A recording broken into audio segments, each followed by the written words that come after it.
death and rebirth is something that goes on the rest of your life. You know, you go through the process of letting go, receiving spiritual energy, letting go, receiving spiritual energy. If this process takes place the rest of your life will be one of continuous growth and continuous, you know, plunging to places in yourself that, you know, are so far outside of what we understand or we even think are possible, until you touch on those places and suddenly they become a reality. So sustaining it is really important. You sustain it by not stopping to do the work that you have to do. Never take for granted that your particular opening, your hallelujah chorus, is going to be sung 4 years down the road if you don't continue to work on the music. You know? Because it won't be. I mean, I meet people all the time that tell me, oh, when I was 22 years old, I had this incredible Kundalini experience. You know, and they're 60, they're 50. You look in their eyes and they're dead. They've spent the last 30 years living for this memory of an experience that happened 30 years ago. You know, enlightenment, awakening, spiritual growth is a minute by minute, day by day, month by month, year by year process. An ongoing work that a human being has to do on himself or herself in order to sustain that connection with God. It is never something you can take for granted, and it's never something that you can substitute. Well, I'm going to go do this, I'm going to go do that. I've never found that there's any substitute for the work that a human being has to do on themselves. And people think it's either this or that. It's not.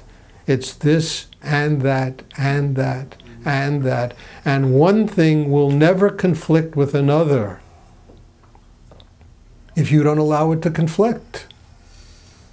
If you really plunge to these depths inside yourself, there's always time to go to meditation class. I mean it. God will make that happen. It happened to me. I remember when I first met Rudi, my greatest need was to go to his meditation class. And I used to work as a waiter every night, you know? And I remember I was practically broke. I had about $5 to my name, and that was my general pattern when I was a kid. And I went out, and I looked for a job, and I was always scared shitless, frankly, that the job would interfere with my having to go to meditation class. I walked into a restaurant, and the manager, I sat down, he said, yeah, we have a job opening. And I said to him, great. I said, what are the hours? He said, well, what hours do you want to work?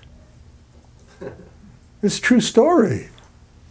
And I said, I never heard that before. So I told him, look, I can't work on this, and that. Okay, we'll give you a job here, here, here, here, and here. It was fantastic. My need was heard by the universe. I was there. I knew what Rudi had to teach me was so essential for my life that I never wanted anything to interfere with it, and nothing ever did. That's how you sustain it. By having that kind of commitment in yourself. And then the universe will take care of you. It really will take care of you. It's provided me with a business that, I don't know, I mean, I just am totally staggered that it makes room to do all the things I have to do in my life. I could have never thought this up. There's no way under the sun I could have thought this kind of thing up that I do with my life. But it's provided me with this way of doing that enables me to write 11 books and, you know, teach and this and all the things that I do. And still never feel like I have enough, that I'm doing enough. I always have time to do more. And it's true.